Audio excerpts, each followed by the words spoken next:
La patrulla que salió a la frontera esa noche nunca regresó por la mañana, y los soldados que fueron a buscarlos solo encontraron uniformes vacíos. La noche en la frontera era espesa, húmeda, casi irrespirable. El aire olía a tierra mojada y a pólvora vieja. Los insectos zumbaban entre la maleza, pero más allá del ruido constante de la selva, reinaba un silencio extraño. El sargento Ramírez revisó su reloj. Eran las 10 de la noche exactas. Frente a él, 8 soldados jóvenes aguardaban la orden. Aquella sería una patrulla rutinaria, recorrer el perímetro, revisar que no hubiera intrusos y regresar antes del amanecer.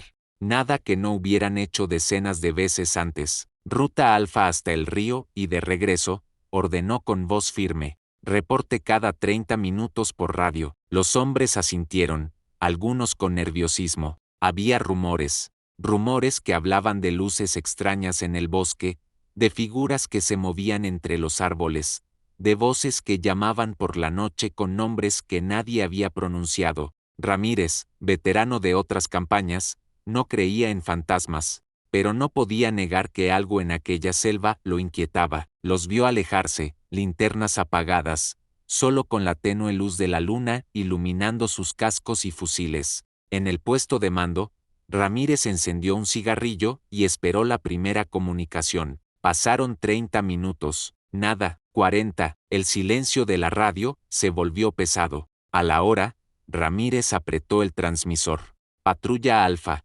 reporten. Solo escuchó estática. Giró la perilla de frecuencia, probó de nuevo. El mismo ruido sordo, como un viento lejano. El cabo Herrera, a su lado, lo miró con el ceño fruncido. Tal vez se alejaron demasiado. Esa zona siempre tiene interferencia. Ramírez negó con la cabeza. No, ellos saben el protocolo. Deberían responder.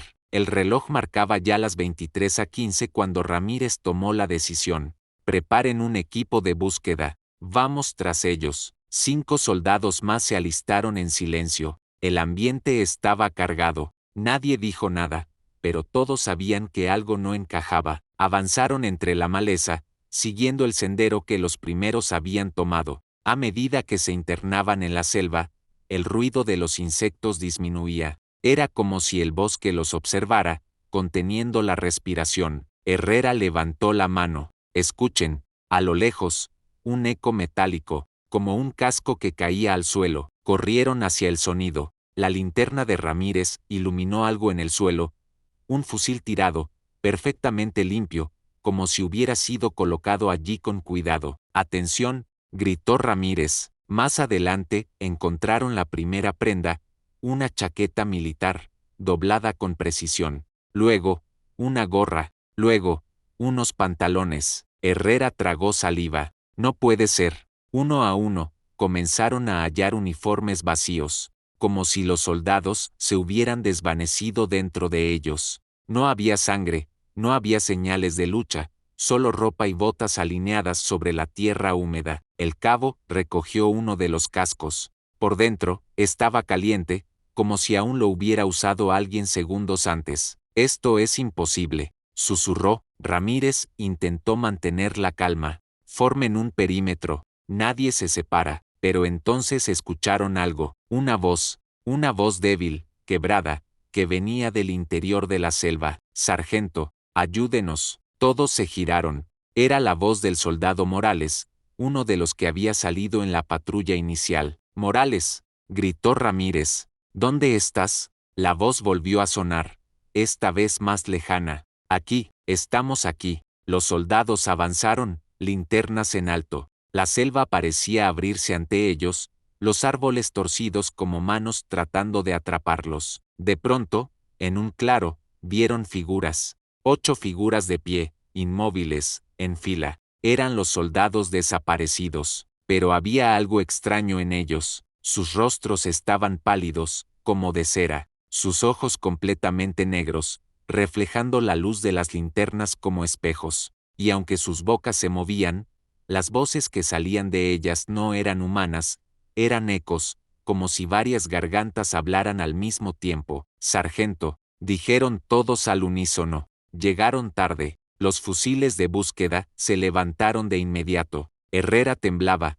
apuntando sin disparar. Ramírez dio un paso atrás, con el corazón golpeándole el pecho. Entonces, las figuras comenzaron a avanzar, lentamente, como si no pisaran el suelo, como si flotaran, y fue en ese instante que la radio de Ramírez volvió a encenderse sola. Un ruido de estática primero, y después, una voz susurrando desde el auricular: uno a uno caerán, como los anteriores. La linterna de Ramírez parpadeó, y en la penumbra, los ojos negros de los soldados brillaron con intensidad inhumana, y en ese momento, todo cambió. Cuando Ramírez parpadeó, las figuras ya no estaban frente a ellos, estaban detrás. Cuando Ramírez volteó, el aire se le heló en los pulmones. Las figuras que hace un segundo estaban frente a ellos, ahora estaban detrás, a menos de 5 metros, en completo silencio. Los soldados de búsqueda giraron sus fusiles instintivamente. Las linternas temblaban en sus manos, proyectando sombras largas en los árboles. Pero esas sombras no coincidían con los cuerpos. Algunas se movían en direcciones opuestas, otras parecían más grandes de lo normal. «¡Alto ahí!», gritó Ramírez. «Identifíquense». Las figuras no respondieron, solo permanecieron inmóviles, con esos ojos negros brillando en la oscuridad. Luego, de forma simultánea, todos inclinaron la cabeza hacia un lado, como si observaran a las presas antes del ataque. Herrera apretó el gatillo. Una ráfaga de balas atravesó el aire. El sonido retumbó en la selva. Varias de las figuras fueron alcanzadas, pero no cayeron. El impacto las atravesaba como humo. Un frío sobrenatural se esparció entre los hombres. Algunos retrocedieron, otros comenzaron a rezar en voz baja. De repente, uno de los soldados de búsqueda, Mendoza, gritó. Algo invisible lo había agarrado por el tobillo y lo arrastraba hacia la maleza. Sus uñas raspaban la tierra húmeda mientras pedía ayuda desesperadamente. «Agárrenlo», rugió Ramírez. Dos corrieron a sostenerlo, pero en cuanto tocaron su brazo, un escalofrío los recorrió y salieron despedidos como muñecos de trapo contra los árboles. Mendoza fue tragado por la oscuridad. Su grito se extinguió de golpe. El silencio volvió a dominar. Los soldados miraban a Ramírez, esperando una orden que les devolviera la cordura. El sargento apretó los dientes, intentando que no se le notara el miedo. «Reagrúpense, en formación». Las figuras comenzaron a moverse otra vez, lentamente, cerrando el círculo alrededor del grupo. Herrera temblaba, sudando frío. «Sargento, eso no son nuestros hombres». Ramírez lo sabía, en el fondo, ya lo sabía desde que vio aquellos uniformes vacíos. Pero no podía dejar que el pánico destrozara la disciplina. Granadas de humo. Ahora, dos soldados lanzaron granadas al suelo. Una nube densa y gris envolvió la zona. Bajo esa cortina, el equipo corrió a ciegas, alejándose de aquel claro maldito. Tropezaban con raíces, ramas, piedras, pero no se detenían. Solo corrían. Cuando finalmente emergieron del humo, estaban jadeando, con los rostros cubiertos de sudor y tierra. «¿Cuántos somos?», preguntó Ramírez, girando en círculos. Uno a uno fueron respondiendo. Quedaban 5. Mendoza había desaparecido, y con él, la moral del grupo comenzaba a resquebrajarse. Caminaron en silencio durante varios minutos, intentando orientarse. El bosque se sentía diferente, como si hubiera cambiado de forma. Los árboles eran más altos, las raíces más gruesas. El sendero que antes conocían había desaparecido. «Estamos perdidos», susurró uno. Ramírez consultó su brújula. La aguja giraba sin control, como loca. Maldijo entre dientes. Fue entonces cuando escucharon la radio. Un crujido, estática, y después una voz. «Alfa», reportándose. «Alfa en posición». Todos se miraron. Era la voz de Morales, clara, reconocible.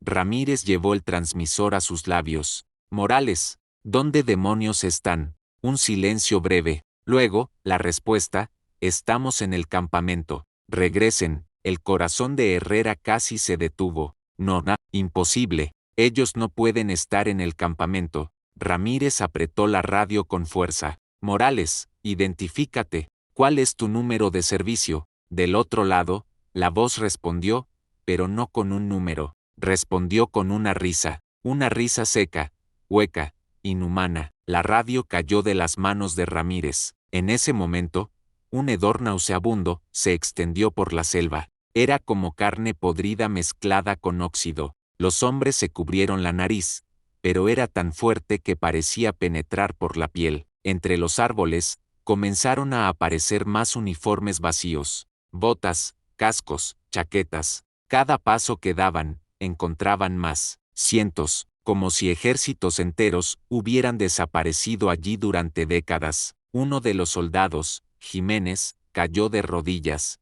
Dios mío, esto no es nuevo, esto lleva pasando mucho tiempo. Ramírez lo levantó a la fuerza. En pie, soldado, en pie, pero ya era demasiado tarde. El miedo los había alcanzado. De pronto, Herrera señaló con el dedo. Allí, a unos metros, entre la neblina, vieron una silueta. Era un hombre con uniforme militar antiguo, de otra época. Parecía un capitán, por las insignias en su pecho. Caminaba lentamente, con la cabeza agachada. Oiga, gritó Ramírez, identifíquese. El hombre levantó el rostro. No tenía ojos, solo cuencas vacías y negras, que sangraban como lágrimas oscuras. Y detrás de él, cientos de figuras comenzaron a salir de la selva, uniformes de diferentes décadas, rostros sin vida, ojos huecos, una procesión de espectros militares, avanzando en silencio hacia ellos. Los hombres levantaron sus armas, pero sabían que las balas no servirían de nada. La radio volvió a sonar. Una voz fría, múltiple, como si hablara desde miles de gargantas a la vez. Este territorio no les pertenece, nunca saldrán. El cielo se oscureció de golpe, como si alguien hubiera apagado la luna, y entonces comenzó la cacería. Uno a uno, los soldados sintieron como las sombras se deslizaban detrás de ellos, rozando sus cuellos con dedos invisibles, y alguien susurró muy cerca, ya son nuestros. El suelo temblaba bajo sus botas. No era un temblor natural, sino un pulso rítmico, como un tambor de guerra que resonaba en lo profundo de la tierra. Cada latido coincidía con un susurro que parecía venir de todas partes. No escaparán, no escaparán. Los 5 hombres se lanzaron a correr, sin mirar atrás. Los árboles se estrechaban a su alrededor como barrotes de una celda. Las ramas les arañaban el rostro, la maleza atrapaba sus piernas. La selva se había transformado en un laberinto vivo. Ramírez lideraba el grupo, aunque apenas podía mantener la compostura. Su instinto militar le decía que se trataba de una emboscada, pero su mente gritaba otra cosa, aquello no era humano. De repente, Jiménez cayó al suelo. Nadie lo había empujado, simplemente se desplomó, con la mirada fija en algo invisible frente a él. «Levántate», gritó Herrera, sacudiéndolo, pero Jiménez no reaccionaba. Sus labios murmuraban un nombre una y otra vez: «Madre, madre, madre». Los demás lo rodearon, desconcertados. Entonces lo vieron. Frente a Jiménez había aparecido la silueta de una mujer, vestida de blanco, con el rostro cubierto por un velo. Avanzaba lentamente, casi flotando. Ramírez levantó el arma. «No se acerque». La mujer ignoró la orden y extendió los brazos. Su voz fue un lamento profundo: «Hijo mío, vuelve conmigo». Jiménez se levantó tambaleante, como hipnotizado. «Mamá», corrió hacia la figura antes de que los demás pudieran detenerlo. Cuando la abrazó, su cuerpo se arqueó de dolor. El velo cayó y todos vieron el rostro de la mujer, un cráneo sin piel, con la boca abierta en una sonrisa eterna. Jiménez gritó, pero en segundos fue absorbido por esa cosa, como si se derritiera dentro de ella. Cuando la figura desapareció, solo quedaron sus botas vacías en el suelo. El silencio fue insoportable. Nadie se movió durante un largo instante. «Nos están cazando uno por uno», susurró Herrera, con lágrimas en los ojos. Ramírez respiró hondo, luchando contra el pánico. «No, mientras yo respire, no caeremos. Mueren peleando». «¿Me escucharon? Peleando». Pero su voz temblaba. Continuaron avanzando. El bosque estaba más oscuro que nunca, como si la luna hubiera sido borrada del cielo. En medio de esa penumbra, comenzaron a escuchar pasos que los seguían, pasos descoordinados, arrastrados, como de cuerpos mutilados. De pronto, Pérez tropezó y cayó contra un tronco. Cuando intentó levantarse, algo lo sujetó desde atrás. Una mano descarnada emergía del suelo, agarrándole el tobillo con una fuerza imposible. «¡Ayúdenme!», gritó. Ramírez y Herrera corrieron a sacarlo, tirando con todas sus fuerzas. Más manos comenzaron a surgir de la tierra, brazos de soldados muertos, con insignias oxidadas, con piel colgante, tiraban de Pérez hacia abajo, como si el suelo fuera un pantano. Con un último esfuerzo, lograron arrancarlo, pero no salió intacto. Su pierna quedó marcada con huellas negras, como si algo lo hubiera quemado desde dentro. Pérez apenas podía ponerse de pie. «No siento la pierna», balbuceó, con el rostro pálido. Herrera lo cargó al hombro sin dudarlo. «No lo dejaremos aquí». El grupo siguió, pero ahora eran 4, y uno herido. La selva se abrió de pronto y encontraron un claro.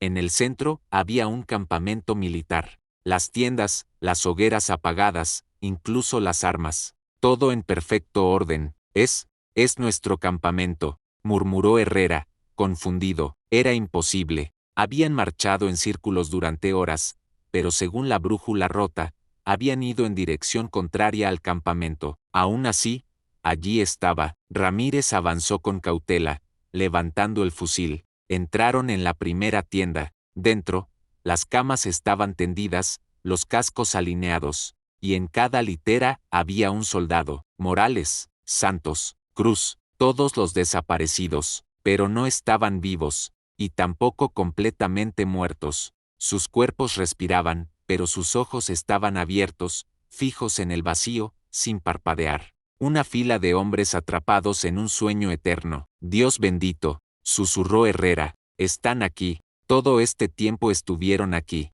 Pérez comenzó a llorar. «Nos pasará lo mismo. Mírenlos. Ya estamos condenados». Ramírez lo sacudió con rabia. «Cállate. No hemos terminado». De pronto, todos los soldados en las literas giraron la cabeza al mismo tiempo. Sus ojos se llenaron de una sombra líquida y negra, y en perfecta sincronía, hablaron con la misma voz: «Ya no son bienvenidos». El campamento entero se estremeció. Las hogueras apagadas se encendieron solas, pero no con fuego normal, eran llamas azules que no emitían calor, solo un frío glacial. Ramírez gritó: «Fuego de cobertura». Dispararon contra las literas, pero los cuerpos no sangraban. Cada bala atravesaba carne sin resistencia, y al salir dejaba humo negro. Los ojos de los hombres en trance brillaban más fuerte con cada disparo, como si se alimentaran del ataque. Las llamas azules crecían, devorando las tiendas, consumiendo todo a su paso. El campamento se transformaba en un infierno helado. «Retirada», ordenó Ramírez, empujando a los demás hacia la selva. Salieron corriendo, dejando atrás aquel campamento maldito. Cuando finalmente se detuvieron, jadeando y temblando, Herrera miró al sargento con desesperación. «Sargento, ¿qué demonios fue eso?». Ramírez no respondió. Sabía que ya no estaban en la misma selva en la que habían entrado. Sabía que habían cruzado un límite invisible, un territorio que no pertenecía a los vivos. El viento susurró entre los árboles, trayendo un mensaje helado: «El próximo eres tú, Ramírez». El sargento se quedó paralizado. Por primera vez en toda su carrera, sintió que ya no comandaba nada, ni a sus hombres, ni a sí mismo. Y entonces, algo invisible tocó su hombro. Ramírez sintió la mano fría en su hombro. Se giró de inmediato, apuntando con el fusil. Pero no había nadie, solo un vacío denso, un silencio que pesaba más que cualquier ruido. Los 4 hombres avanzaban lentamente, sin rumbo claro. Pérez cojeaba, con el rostro desencajado. Herrera lo sostenía, intentando mantenerlo en pie. De pronto, todos escucharon lo mismo: tambores. Tambores de guerra que no pertenecían a su época. De entre los árboles comenzaron a salir figuras antiguas, soldados con uniformes de hace siglos, de la época colonial, con mosquetes oxidados y estandartes desgarrados. Caminaban en formación, pero sus ojos eran cuencas vacías. Uno de ellos levantó una espada y señaló directamente a Ramírez. En ese instante, todo el bosque retumbó con un grito unísono: ¡guerra! Las sombras avanzaron como una marea. Ramírez disparó hasta vaciar el cargador. Herrera gritaba órdenes sin sentido. Pérez lloraba, incapaz de levantar el arma. Las balas no servían de nada. Las figuras atravesaban sus cuerpos como si fueran humo, pero cada contacto dejaba un frío mortal en la piel. De repente, un destello cegador iluminó la selva. Los hombres cayeron de rodillas. Cuando la luz se disipó, ya no estaban en la jungla, ahora estaban en un campo de batalla antiguo. Cañones, caballos, lanzas, miles de soldados muertos, todos de diferentes épocas, se levantaban de nuevo para luchar. El aire estaba cargado de ceniza y gritos. «Dios mío», susurró Herrera, «hemos entrado en el infierno de los soldados». Ramírez lo comprendió. Ese lugar no era la selva, ni la frontera, era un cementerio eterno, un purgatorio donde todos los militares caídos en combate revivían una y otra vez su última batalla. Un general espectral apareció frente a ellos, con uniforme desgarrado y medallas corroídas. Su voz era un trueno. «Ustedes también pertenecen aquí». Pérez se desplomó, incapaz de seguir. Su cuerpo fue envuelto por sombras y absorbido entre los muertos vivientes. Su grito se perdió entre los tambores. Ramírez sujetó a Herrera con fuerza. «No podemos rendirnos. Si nos atrapan aquí, nunca saldremos». Corrieron, esquivando espectros que luchaban sin cesar. Atravesaron trincheras, cuerpos en llamas, banderas destruidas. Cada paso era más difícil, como si el suelo quisiera tragarlos. Finalmente, vieron un resplandor en la distancia, una abertura en el aire, como una grieta luminosa. Era la salida. Herrera cayó de rodillas, exhausto. «Sargento, no puedo más». Ramírez lo levantó a la fuerza. «Vas a salir conmigo, carajo». Ambos corrieron hacia la grieta, mientras detrás de ellos la multitud de espectros rugía como una ola gigante. Cuando estaban a pocos metros, una figura se interpuso: Morales.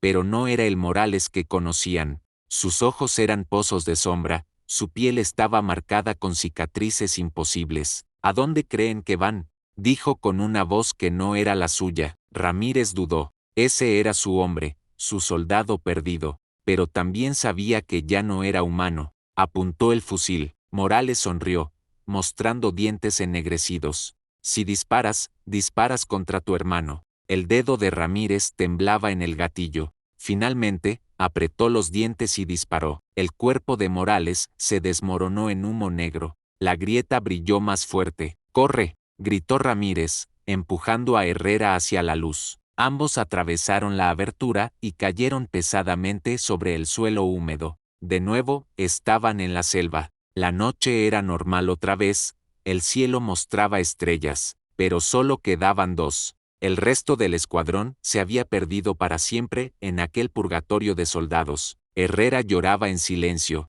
Ramírez, cubierto de barro y sangre, levantó la radio con la mano temblorosa. «Aquí Alfa 1, misión fallida, devuélvanos a casa». Del otro lado, la radio respondió con una estática interminable, y justo antes de apagarse, una voz susurró: «Volverán. Siempre vuelven». El bosque guardó silencio, y así termina la historia del escuadrón que se adentró en la selva buscando a sus compañeros, y terminó encontrando algo mucho más oscuro, un lugar donde los soldados caídos nunca descansan. ¿Qué harías? Si fueras esos soldados, ¿podrías regresar o te quedarías en ese bosque maldito para siempre? Deja un comentario. ¿Dónde viste esta historia? ¿En tu teléfono, computadora o con auriculares? ¿Qué escena te dio más escalofríos? Si te gustó esta historia, no olvides darle me gusta, suscríbete al canal y activa las notificaciones para recibir más historias militares y paranormales. Con tu apoyo, estas historias seguirán creciendo.